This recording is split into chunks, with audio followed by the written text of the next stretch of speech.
이어서 뉴욕 현지 연결해 주요 이슈 체크해 보겠습니다. 지난주 금요일 발표된 미국 고용지표에 대한 월가의 해석이 궁금합니다. 김용각 기자 연결해 자세히 들어보도록 하겠습니다. 김용각 특파원. 네, 안녕하세요. 네, 고용지표부터 얘기해 볼까요? 네, 10월에 고용 동향 지수가 이날 발표가 됐습니다. 컨퍼런스 보드는 미국의 10월 고용 동향 지수 ETI가 114.16을 기록했다고 발표했습니다. 지난 9월에 114.63에서 10월에는 114.16으로 소폭 감소했습니다. 고용 동향 지수는 고용 시장에 대한 선행 지수입니다. 지수가 증가할 경우 고용이 앞으로 증가할 가능성이 높고 지수가 감소할 경우 고용이 앞으로 감소할 가능성이 있다는 의미입니다. 컨퍼런스 보드의 셀주크 에런 수석 이코노미스트는 ETI가 10월에 소폭 하락했다며 2022년 3월에 최고치에 도달한 이후 하락 추세를 보이고 있다고 분석했습니다. 이어 매월 변화폭이 미미하지만 지수는 여전히 높은 상태에 있다고 덧붙였습니다. 즉 이번 지수가 하락한 것은 향후 일자리 증가가 계속될 가능성이 높지만 앞으로 속도가 느려질 수 있다는 의미입니다. 에런은 최근 일자리 증가가 둔화되는 신호가 있다며 고용시장이 계속해서 냉각되고 임금 상승률이 둔화되고 있다며 연준이 이럴 경우에 현재의 긴축 기조에 맞춰서 금리 인상을 마칠 수 있다고 예견했습니다. 다만 레저나 호텔, 정부 등 아직 팬데믹에서 완전히 회복하지 못한 분야에서는 일자리가 계속해서 증가할 수 있습니다. 반면 팬데믹 기간에 호황을 누렸던 분야에서는 노동 수요가 감소할 것으로 보고 있습니다. 금융과 보험, 운수업 등에서 일자리가 줄었고 제조업 고용은 정체되고 있는 상황입니다. 실제로 금융권에서는 일자리 감소가 확인되고 있는데요. 이날 CNBC에 따르면 시티그룹은 대대적인 인력 감축에 나설 예정입니다.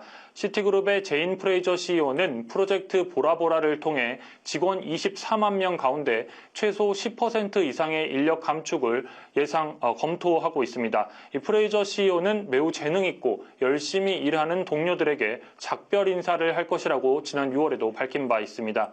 이에 따라서 시티그룹의 전체 인력 24만 명 가운데 최소 10%인 2만 4천 명 이상이 해고 위험을 앞두고 있습니다. 만약 실제로 인력 감축으로 이어진다면 이 같은 해고 규모는 최근 수년간 월가에서 가장 큰 대규모 해고 규모 조치입니다. 시티그룹은 미국에서 자산을 기준으로 세 번째로 큰 은행입니다. 프레이저 CEO는 시티그룹의 수익을 적어도 11% 높이겠다는 목표를 가지고 있는데요. 미국 경제가 둔화됨에 따라서 매출 성장에 어려움이 생기면서 비용을 줄이는 것으로 이를 해결하기 위한 조치를 취하고 있는 모습입니다. 이외에도 금융권의 비용 절감은 화두로 떠오르고 있는데요. 찰스 슈왑은 전체 직원의 5% 수준인 2,000명, 그리고 프루덴셜은 240명의 감원 인력을 밝힌 바 있습니다. 또 지난해 20년 만에 최대폭으로 임금 인상을 단행했던 컨설팅 회사들도 내년에 신입사원들의 연봉 동결에 나섰습니다. 글로벌 컨설팅 회사인 맥킨지와 보스턴 컨설팅 그룹은 내년 대졸 신입사원의 초봉을 동결하기로 했습니다. 네, 다음으로 미 연준에서 발표된 슬루스 보고서. 이는 금융권의 대출 기준과 관련된 보고서로 상당히 유명한데요. 여전히 금융권의 대출 기준이 까다로워지고 있죠.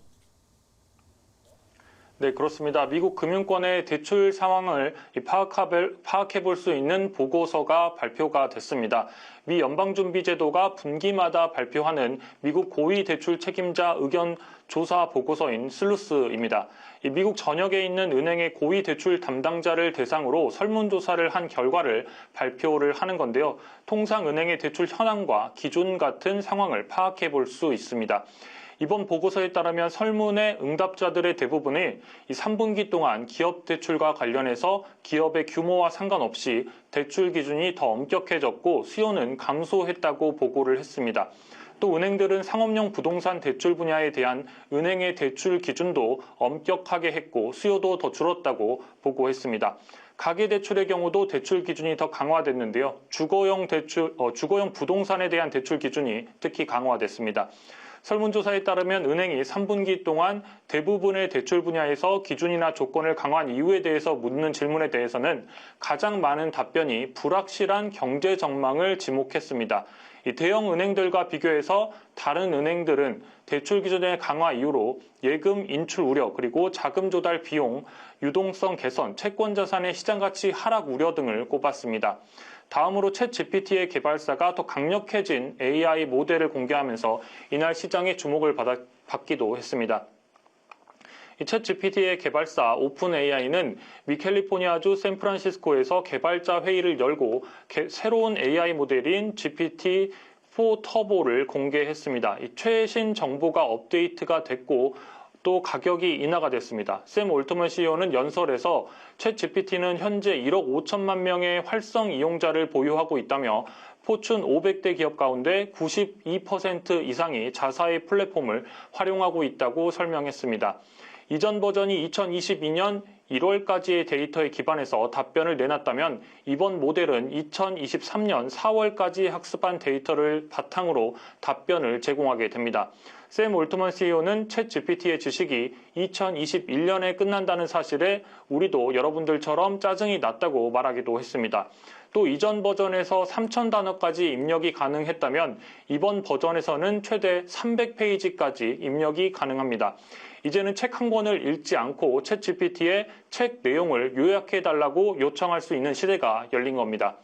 지금까지 뉴욕에서 매일경제TV 김용갑입니다.